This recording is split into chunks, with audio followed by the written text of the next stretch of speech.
신약성경 갈라디아서 5장 13절부터 18절까지 말씀을 봉독합니다.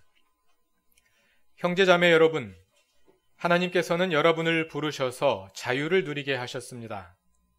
그러나 여러분은 그 자유를 육체의 욕망을 만족시키는 구실로 삼지 말고 사랑으로 서로 섬기십시오. 모든 율법은 내 이웃을 내 몸과 같이 사랑하여라 하신 한마디 말씀 속에 다 들어 있습니다. 그런데 여러분이 서로 물어뜯고 잡아먹고 하면 피차 멸망하고 말 터이니 조심하십시오. 내가 더 말합니다. 여러분은 성령께서 인도하여 주시는 대로 살아가십시오. 그러면 육체의 욕망을 채우려 하지 않을 것입니다. 육체의 욕망은 성령을 거스르고 성령이 바라시는 것은 육체를 거스릅니다. 이 둘이 서로 적대 관계에 있으므로 여러분은 자기가 원하는 일을 할 수 없게 됩니다. 그런데 여러분이 성령의 인도하심을 따라 살아가면 율법 아래에 있는 것이 아닙니다. 아멘. 오늘 설교의 주제는 자유입니다. 자유라는 말은 시대에 따라 맥락에 따라 매우 다양한 함의를 가지고 쓰이기 때문에 제대로 설명하려면 참 어려운 말입니다. 그러나 간단히 정의하자면 자유란 속박으로부터 벗어나 자유의지에 따라 생각하고 행동하는 것이라고 할 수 있겠습니다. 성서시대 로마 사회에서 자유롭다는 것은 곧 노예가 아니라는 것을 의미했습니다. 자유로운이라는 형용사, 엘류세로스라는 형용사는 곧 노예와 구분되는 자유인 계급을 가리키는 용어였습니다. 노예란 주인에게 속박되어 있는 사람입니다. 그러나 자유인은 그 스스로가 주인인 사람입니다. 우리는 본래 노예가 아니라 자유인입니다. 왜냐하면 하나님께서 우리를 자유인으로 창조하셨기 때문입니다. 창세기 2장 16절과 17절을 보면 하나님께서 사람을 만드셔서 에덴 동산에 두시고 이렇게 말씀하십니다. 동산에 있는 모든 나무는 내가 먹고 싶은 대로 먹어라. 그러나 선과 악을 알게 하는 나무의 열매만은 먹어서는 안 된다. 이것은 자유를 주시는 말씀일까요? 속박하는 말씀일까요? 동산 모든 나무의 실과는 원하는 대로 먹어라. 그러나 선악을 알게 하는 나무는 실과는 먹으면 안 된다. 허락의 명령입니까? 금지의 명령입니까? 허락이요. 예, 이 말씀에서 허락된 것은 몇 가지입니까? 무한대입니다. 모든 것을 다 먹어도 좋다. 금지된 것은 몇 가지입니까? 한 가지입니다. 단 한 가지, 선악을 알게 하는 나무의 실과는 먹지 말아라. 이 명령은 금지가 아니라 허락의 말씀이며 자유의 선포입니다. 하나님은 사람에게 무한대의 자유를 허락하시면서 단 한 가지만 지켜줄 것을 요구하시는 것입니다. 단 한 가지, 그것은 하나님을 하나님으로 인정하라는 것입니다. 선악과는 하나님과 인간 사이의 경계선입니다. 모든 것을 할 수 있으나 그 경계선만 인정하라는 것입니다. 왜냐하면 우리의 모든 자유가 하나님으로부터 온 것이기 때문에 하나님이 하나님 자리에 있지 않는 한 우리의 자유는 보장될 수 없는 것이기 때문에 하나님을 하나님으로 인정하라는 것입니다. 그리할 때 인간이 비로소 자유로울 수 있다는 것입니다. 그러나 뱀은 사람으로 하여금 그 한 가지 금기마저도 넘어서 하나님처럼 되라고 부추겼습니다. 아담과 하와는 그 꼬임에 넘어갔습니다. 그 결과는 무엇이었습니까? 인간은 무한한 자유의 한 가지를 더하여 하나님과 같이 되리라고 기대했지만 결국 자유는커녕 죄의 노예가 되어버리고 말았습니다. 그것은 하나님의 자녀인 우리들을 지배하려는 자기의 종으로 삼으려는 죄의 술책이었습니다. 신약 성경, 특히 바울 서신은 죄의 노예가 되어버린 인간의 상태를 잘 보여줍니다. 신약 성경에서 자유를 뜻하는 엘유세리아라는 어휘가 쓰인 사례들을 찾아보면 대부분 바울 서신에서 나타납니다. 그런데 바울에게서 자유란 율법으로부터의 자유, 죄로부터의 자유, 죽음으로부터의 자유입니다. 율법으로부터, 죄로부터, 죽음으로부터 자유롭다는 말은 우리가 이전에는 그것들의 속박 가운데 있었음을 보여줍니다. 그것은 아담 이후 모든 인간이 처한 운명, 즉 죽음의 노예이자 죄의 노예가 되어버린 운명입니다. 로마서 7장에서 바울은 그것들이 어떻게 인간을 지배하여 노예로 삼는지 그 지배의 메커니즘을 드러내어 보여줍니다. 다 같이 로마서 7장 7절을 찾아봅시다.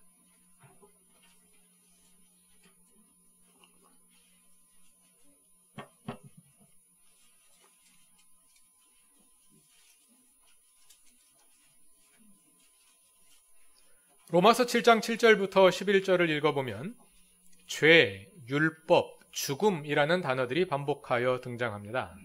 여기서 말하는 죄란 우리가 짓는 작은 죄들을 가리키는 것이 아니라 죄라는 거대한 세력을 가리키는 것입니다. 죄와 율법과 죽음이 어떻게 상호작용하는지 주목하면서 7절부터 11절을 다 같이 읽어보겠습니다. 여기서 율법이라는 말은 계명이라는 말과 서로 바뀌어서 쓰입니다. 율법과 계명, 그 다음에 죄, 죽음, 이 세 가지가 어떻게 작용하는지 주목하면서 함께 다 같이 읽어보겠습니다. 그러면 우리가 무엇이라고 말을 하겠습니까? 율법이 죄입니까? 그럴 수 없습니다. 그러나 율법에 비추어 보지 않았다면 나는 죄가 무엇인지 알지 못하였을 것입니다. 율법에 탐내지 말아라 하지 않았다면 나는 탐심이 무엇인지를 알지 못하였을 것입니다. 그러나 죄는 이 계명을 통하여 틈을 타서 내 속에서 온갖 탐욕을 일으켰습니다. 율법이 없으면 죄는 죽은 것입니다. 전에는 율법이 없어서 내가 살아 있었는데 계명이 들어오니까 죄는 살아나고 나는 죽었습니다. 그래서 나를 생명으로 인도해야 할 그 계명이 도리어 나를 죽음으로 인도한다는 것이 드러났습니다. 죄가 그 계명을 통하여 틈을 타서 나를 속이고 또 그 계명으로 나를 죽였습니다. 본문에서 이 모든 일을 주도하는 주체는 죄라는 거대한 세력입니다. 죄가 율법을 이용하여 우리를 속박한다는 것인데 그 속박은 곧 죽음입니다. 본문은 죄가 율법을 통해 어떻게 우리를 지배하는지 그 과정을 자세히 설명해 줍니다. 예를 들자면 이런 겁니다. 우리가 하나님의 자녀로서 자유를 누리고 살고자 할 때 죄가 우리에게 속삭입니다. 너 하나님의 자녀 맞아? 그래? 10계명의 10번째 계명에 뭐라고 되어 있냐? 내 이웃의 것을 탐내지 말라 이렇게 되어 있지. 그렇지. 너 그 계명 다 지켰어? 너 어제 다른 사람이 가진 물건 보고 너도 갖고 싶다고 느꼈지? 너 요즘에 인터넷에서 연예인 사진 보면서 딴 생각하잖아. 내 속에 드글거리는 명예욕은 뭐냐? 너는 죄인이야. 죄인도 너무 죄인이야. 너 같은 걸 하나님이 거들떠나 보시겠냐? 이런 방식으로 죄가 율법을 이용해서 우리를 지배하려 든다는 것입니다. 이 죄의 세력은 기회가 생길 때마다 우리 속을 파고들어서 끊임없이 우리를 죄책감으로 몰아넣고 좌절시키려 합니다. 아침에 늦게 일어나도 좌절하고, 일하다가 실수를 해도 좌절하고, 시험 점수가 잘 안 나와도 좌절하고, 다른 사람으로부터 싫은 소리를 들어도 좌절하고, 미용실에 갔다가 머리 모양이 잘 안 나와도 좌절합니다. 좌절하는 이유는 죄책감 때문입니다. 죄책감이 우리를 짓누르기 때문입니다. 그런데 죄책감에 대한 반응은 양면으로 두 가지로 나타납니다. 하나는 앞에서 말한 것처럼 좌절하는 것이고 다른 하나는 그 반대로 뻔뻔해지는 겁니다. 자녀들이 무슨 잘못을 했을 때 야단을 치면 잘못한 녀석이 오히려 화를 내는 경우가 있습니다. 꼭 자녀들이 아니더라도 다른 사람들이 잘못한 사람이 화를 내는 경우가 있습니다. 그것은 양심이 마비되어서 그러는 것이 아니라 마음속에 일어나는 죄책감을 숨기기 위해 화를 내는 것입니다.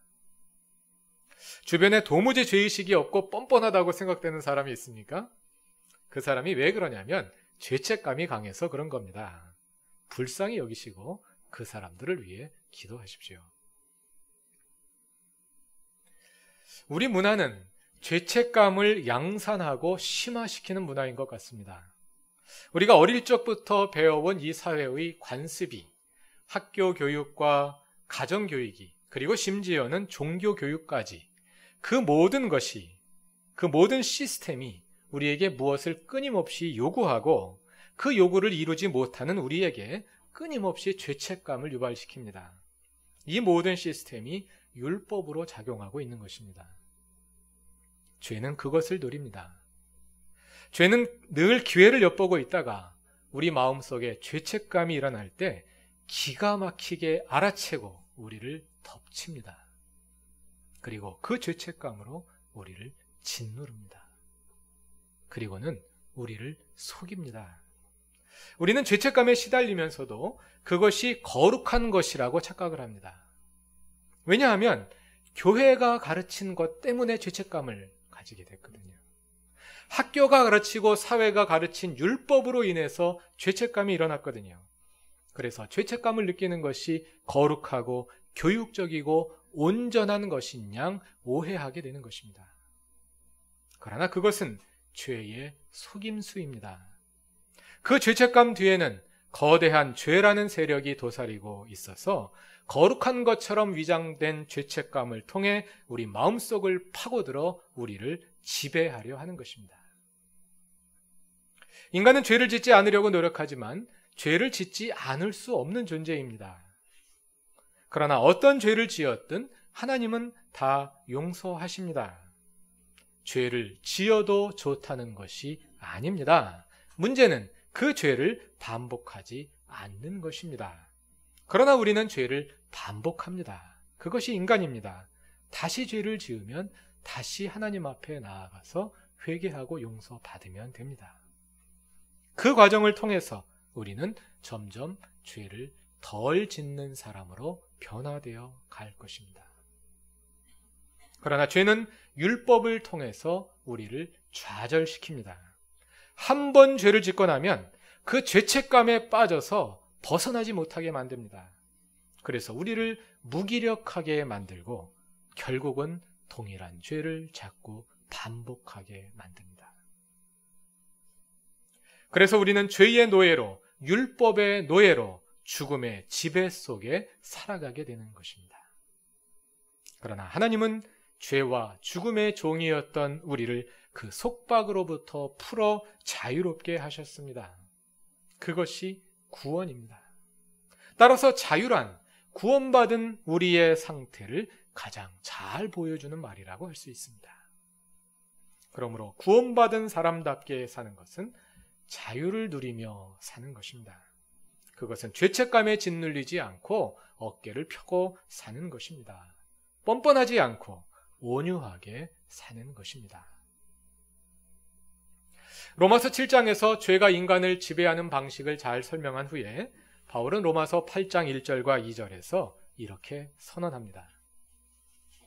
그것은 로마서에 담긴 우리가 믿음으로 의롭게 된다는 이신득이의 가르침을 요약하는, 로마서의 모든 교리를 요약하는 소결론이기도 합니다. 다 같이 로마서 8장 2절 1절과 2절을 읽어보겠습니다. 그러므로 그리스도 예수 안에 있는 사람들은 정죄를 받지 않습니다.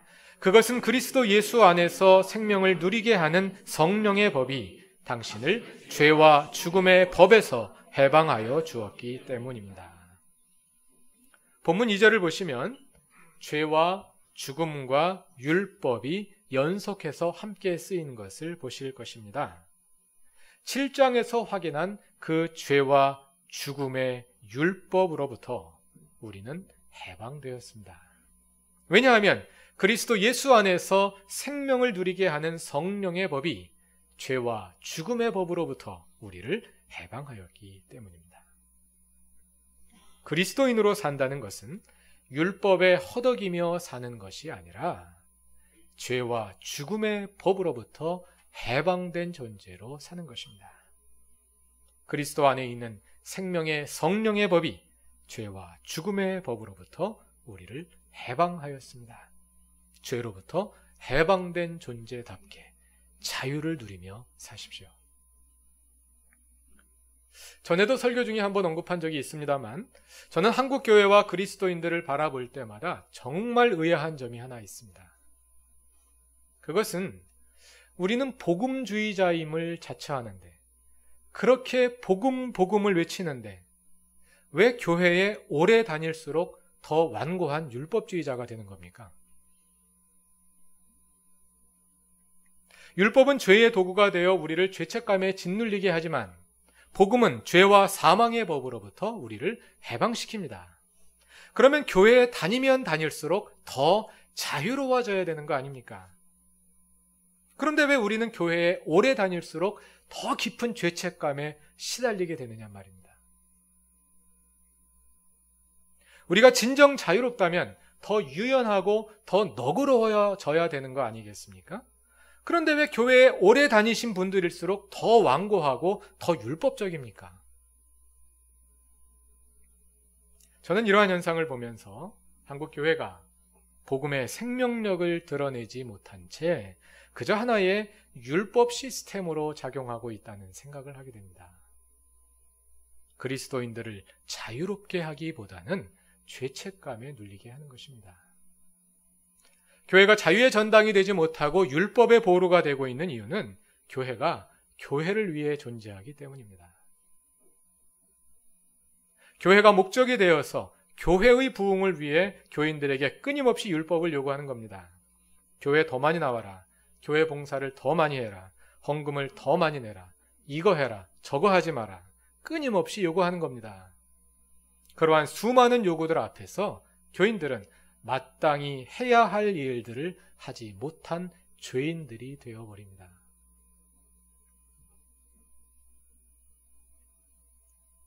어떤 점에서 우리 교회는 자유를 추구하는 교회입니다. 이런 요구들로부터 매우 자유로운 교회입니다. 교회 지도자들이 교우들에게 무엇을 강요하지도 않고 교우들도 서로에게 무엇을 강요하지 않습니다. 그래서 편안한 교회입니다. 그런데 우리가 스스로 바라보는 것처럼 여기에는 양면이 있는 것을 보게 됩니다. 그렇게 편안한 상태로 10여 년을 지속하다 보니까 이제는 그저 편안하기만 한 교회로 변해버린 것은 아닌가 하는 반성을 여러분들 스스로 하시는 것을 여러분들을 통해서 듣게 됩니다.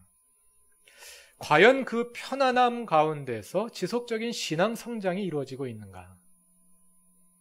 우리는 편안하지만 우리 교회에 새로 오시는 분들도 편안한가? 강요가 없어 자유롭지만 그러다 보니 마땅히 해야 할 일들마저 게을리하고 있는 것은 아닌가? 이러한 반성의 목소리들이 여기저기서 나오는 것을 들으며 과연 진정한 자유란 무엇인가 하는 고민을 다시 하게 됩니다. 오늘의 본문인 갈라디아서 5장 13절에서 사도 바울은 우리가 유념해야 할 자유의 진정한 의미를 가르쳐 줍니다. 형제 자매 여러분, 하나님께서는 여러분을 부르셔서 자유를 누리게 하셨습니다. 그러나 여러분은 그 자유를 육체의 욕망을 만족시키는 구실로 삼지 말고 사랑으로 서로 섬기십시오. 갈라디아서에서 바울은 개신교의 핵심 교리가 되는 바울의 이신득이론을 논증하는데 그 논증은 5장 12절까지 진행되고 13절부터는 그에 따른 윤리적인 권면이 시작됩니다. 5장 13절에서 바울은 윤리적인 권면을 시작하면서 이제까지 논의한 내용을 한마디로 요약해 줍니다. 그것이 13절 전반부입니다. 하나님께서 여러분을 부르셔서 자유를 누리게 하셨습니다. 로마서에 나타나는 이신득이의 가르침을 요약하는 로마서 8장 1절과 2절이 그리스도께서 생명의 성령의 법으로 우리를 죄와 사망의 법으로부터 해방하였습니다. 자유롭게 하셨습니다. 였지 않습니까? 갈라디아서도 마찬가지입니다. 복음의 요약은 자유입니다. 그리고 13절 후반부에서는 이제까지 이어질 윤리적 권면 전체를 요약하여 제시하는데 그것은 그 자유를 육체의 기회로 삼지 말고 사랑으로 서로 섬기라는 것입니다. 여기서 우리가 생각해 보아야 할 한 가지 문제는 13절 전반부와 후반부의 관계입니다. 우리말 번역은 개역과 새번역 모두 후반절 앞에 그러나라는 접속사를 삽입하여 두 문장이 서로 역접 관계인 거로 서로 대립하는 것으로 번역을 했습니다. 그러나 원문에는 그러나가 없습니다. 오히려 헬라어 원문에는 13절 맨 앞에 이유나 원인의 문장을 이끄는 접속사 gar, for로 번역됩니다. because라는 뜻입니다. 그래서 전반절을 후반절의 원인으로 제시하고 있습니다. 원문의 논리적 관계를 따라서 13절을 수정하면 다음과 같습니다. 형제자매 여러분, 하나님께서는 여러분을 부르셔서 자유를 누리게 하셨습니다. 그러므로, 그러나가 아니라 그러므로 여러분은 그 자유를 육체의 욕망을 만족시키는 구실로 삼지 말고 사랑으로 서로 섬기십시오. 전반절과 후반절 사이에 그러나가 있느냐 아니면 그러므로가 있느냐의 차이는 작은 것 같지만 매우 큽니다. 대부분의 우리말 번역대로 하자면 바울이 지금까지 그리스도인의 자유에 관하여 힘들여 논증한 후에 자신의 주장을 뒤집고 있는 것이 되어버립니다. 하나님은 우리에게 자유를 주셨습니다. 애써서 그것을 논증한 다음에 그러나 여러분은 그 자유를 누리지 마십시오. 이렇게 말하는 것이 되는 거죠. 그런 번역이 나온 이유는 우리가 자유를 누린다는 사실과 우리가 사랑으로 서로 섬기는 것을 서로 대립하는 것으로 간주하기 때문일 것입니다. 그것은 자유를 잘못 이해한 것입니다. 상식적으로 생각하더라도 그렇지 않습니까? 자유란 아무 규율도 없이 서로에 대한 아무런 배려도 없이 그저 내 하고 싶은 대로 하는 것을 가리키는 말이 아니지 않습니까? 만일 어떤 사람이 신호등을 무시하고 교차로로 뛰어들어가면서 내 자유라고 말한다면, 만일 어떤 사람이 예배드리고 있는 이 자리에 나와서 의자와 의자 사이를 뛰어다니면서 나는 지금 운동을 하고 싶어서 하니까 내 자유라고 말한다면 미친놈이라 그러겠죠? 만일 모든 사람들이 그런 방식으로 살아간다면 이 세상은 금방 혼돈에 빠져버리고 말 것입니다. 자유란 규율이 없는 상태를 가리키는 말이 아니라 스스로 규율이 되는 상태, 타율이 아닌 자율을 가리켜서 자유라고 하는 것입니다. 서로 배려하지 않고 서로 섬기지 않는 것을 가리켜 자유라고 하는 것이 아니라 서로의 자유의지에 따라 서로를 배려하고 섬기는 것을 가리켜 자유라고 하는 것입니다. 서로 배려하고 섬기지 않으면 이 세상은 혼돈에 빠져 결국은 내 자유마저 지킬 수 없도록 될 것이기 때문입니다. 그래서 개인의 자유만을 추구하다 보면 사회가 혼란에 빠지게 되고 또 사회의 질서를 추구하다 보면 개인의 자유가 억압되기 때문에 두 가지를 조화시켜 최대 다수의 행복을 이루어 보려는 공리주의가 나오게 된 것입니다. 그러나 바울이 말하는 것은 그러한 공리주의적인 윤리가 아닙니다. 바울이 말하는 것은 성령의 윤리입니다. 16절에서 바울은 이렇게 말합니다. 내가 또 말합니다. 여러분은 성령께서 인도하여 주시는 대로 살아가십시오. 그러면 육체의 욕망을 채우려 하지 않을 것입니다. 자유롭다는 것은 아무도 따르지 않는다는 말이 아니라 누구를 따를지 내가 스스로 결정한다는 것입니다. 그리스도로 말미암아 자유를 얻은 우리는 육체의 욕망을 따라 살 수도 있고 성령의 인도하심을 따라 살 수도 있습니다. 두 가지를 함께 추구할 수는 없습니다. 왜냐하면 17절이 말하는 대로 두 가지는 서로 적대 관계에 있기 때문입니다. 사도 바울이 권면하는 것은 성령의 인도하심을 따라 살라는 것입니다. 성령의 인도하심을 따라 산다는 것은 성령에 의한 타율적인 삶을 의미하지 않습니다. 왜냐하면 성령에 온전히 이끌리는 사람은 성령과 하나가 되기 때문입니다.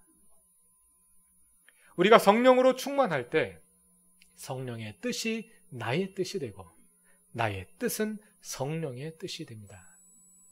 그래서 성령에 온전히 이끌리는 사람은 진정한 자율, 참된 자유를 누리게 됩니다. 그것은 태초의 에덴 동산에서 타락하기 전 아담과 하와가 누렸던 자유와 같습니다. 한 가지만 인정하면 됩니다. 그것은 하나님을 하나님으로 인정하는 것입니다. 그리할 때 우리는 온전한 자유를 경험하게 되는 것입니다. 물론 우리 가운데 이 세상에 사는 동안 성령과 온전히 하나 되어 완전한 자유를 누리며 살아갈 수 있는 그 경지에 이르를 수 있는 사람은 우리 가운데 많지 않을 것입니다. 그렇기 때문에 아마도 우리의 삶은 어느 정도는 타율적인 삶을 살아갈 수밖에 없을 것입니다. 그러나 우리는 그리스도인으로 살아가는 동안 주님과 완전히 하나 된 완전한 자유에 이르는 그 상태를 추구하며 살아갈 것이고, 그래서 우리의 신앙의 성장은 자유의 성장이 될 것입니다. 여러분의 신앙이 성장하고 있습니까? 그러면 우리는 더 자유로운 사람이 되어가야 합니다. 왜냐하면 내 뜻이 곧 성령의 뜻이고 성령의 뜻이 곧 나의 뜻이 되어가기 때문입니다. 교우 여러분, 여러분은 자유를 누리고 있습니까? 여전히 죄의 권세에 눌려 죄책감 속에 살아가고 있지는 않습니까? 죄를 지었을 때 죄책감이 생기는 것은 당연합니다. 그것은 선한 것입니다. 왜냐하면 그 죄책감은 우리를 하나님께 인도하는 길잡이가 되기 때문입니다. 그러나 죄책감은 죄를 회개하라고 있는 것이지 우리를 사로잡아 지배하라고 있는 것이 아닙니다. 죄책감은 우리가 죄를 지은 그 순간부터 그 죄책감으로 인하여 우리가 하나님 앞에 나아가 용서를 받는 그 순간까지만 선한 겁니다. 그 순간을 넘어서면 더 이상 죄책감은 거룩한 것이 아닙니다. 우리의 죄책감이 그 순간을 넘어서게 하지 마십시오. 하나님 앞에 나가서 회개하고 용서받고 더 이상 죄책감 가운데 살아가지 마십시오. 왜냐하면 아무것도 그리스도 안에 있는 우리를 정죄할 수 없기 때문입니다. 그리스도께서 그의 피로 말미암아 우리를 자유롭게 하셨기 때문입니다. 죄책감이 있을 때 즉시 하나님께 나아가 회개하고 용서를 경험하십시오. 그리고 자유를 누리십시오. 죄가 그 자유를 넘보지 못하게 하십시오. 죄가 여러분을 지배하지 못하게 하십시오. 오직 성령이 여러분을 이끌게 하십시오. 그리하여 성령의 인도하심 가운데 서로 배려하고 섬기는 사람들이 되십시오. 우리가 온전히 성령에 이끌릴 때 우리는 더 완전한 자유로 나아가게 될 것입니다. 자유의 성숙으로 나아가는 우리의 걸음을 하나님께서 친히 이끄시고 동행하시길 바랍니다. 다 같이 기도드리겠습니다. 우리에게 자유를 주신 하나님, 우리가 하나님의 자녀로서 이 땅에서 진정한 자유를 누리며 살게 하옵소서. 죄책감이나 폭력이나 권력이나 이념이나 탐욕이나 물질적 궁핍에 짓눌리거나 지배당하지 않게 하시고 하나님의 자유로운 백성으로서 가슴을 펴고 살게 하옵소서. 어떠한 좌절도 절망도 두려움도 쪼들림도 우리 안에 머물지 못하게 하시고 그것들이 우리를 지배하도록 허락하지 않게 하옵소서. 오직 성령에 이끌리게 하옵소서.